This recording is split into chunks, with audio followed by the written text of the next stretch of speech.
aim of the bill is really to keep a record of who the job seekers are, and to also keep a record of what vacancies exist in private enterprise, with a view towards possibly placing people in those positions. The bill also seeks to regulate this very controversial industry called the labour broking industry, or the temporary employment services industry. The bill also aims to give the minister powers to create strategies around economic recessions and possible job losses, and potentially regulations around how to manage layoffs in the workplace.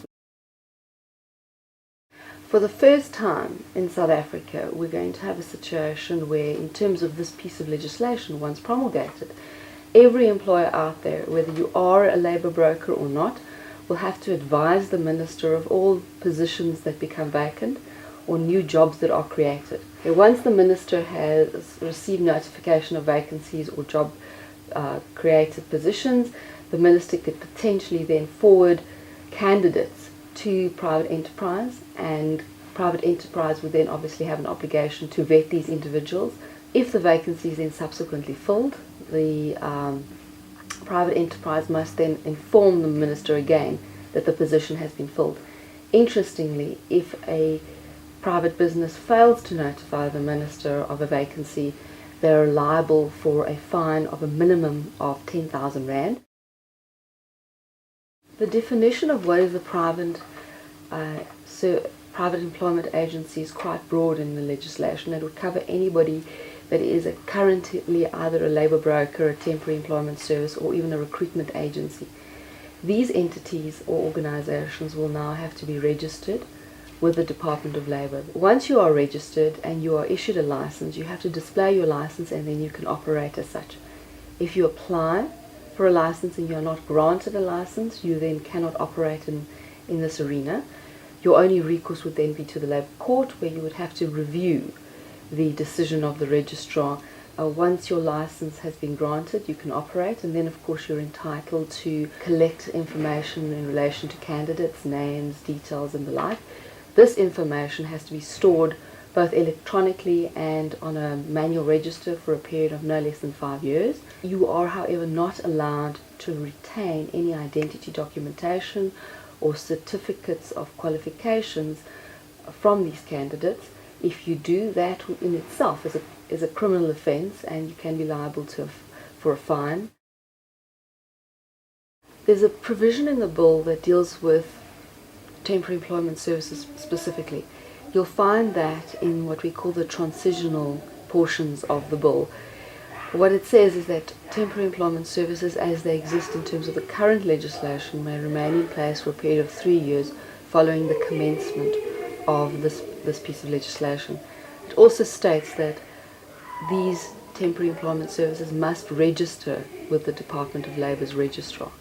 Now, it's completely unclear as to how this is going to operate in practice, because on the one hand it says they can continue to remain in place for a period of 3 years.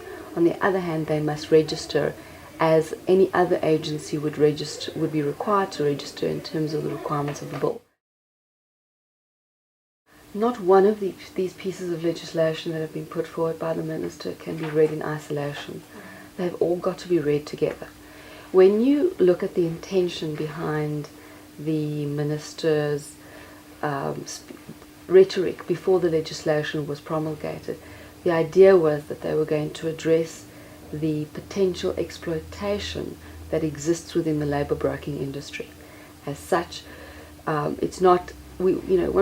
was not clear how the minister was going to achieve this. What is now apparent is that the minister is using various pieces of legislation to create a bigger picture. So when you step back and you look at the implications of the Labour Relations Amendment Bill, the Employment Equity Amendment Bill, and the rest of the draft amendments, you'll see that the minister, through these various pieces of legislation, is intending to, number one, eliminate the use of labour brokers to provide cheap labour. The Employment Equity Act is expecting labour brokers and their clients to have similar terms and conditions of employment for the employees employed permanently by the client and the employees placed by the client with the client by the labour broker.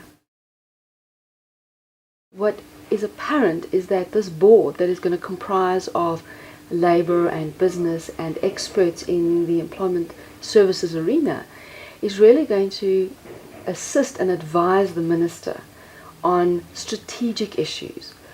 These strategic issues will be issues like what should the minister be doing around employment where there is an economic recession. Strategic issues around how the minister should be dealing with job creation.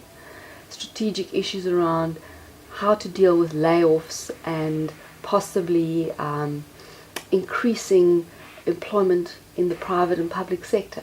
Obviously, this particular board is also going to assist and advise the minister in putting together regulations.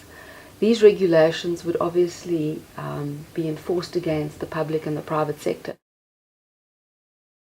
The idea behind this body is that it would put together strategies around improving productivity in the workplace, improving competencies in the workplace, improving skills and keeping a database of skills from which other parties can draw from. So it's really to pool resources to try and yet again improve the level of skill and productivity in the workplace.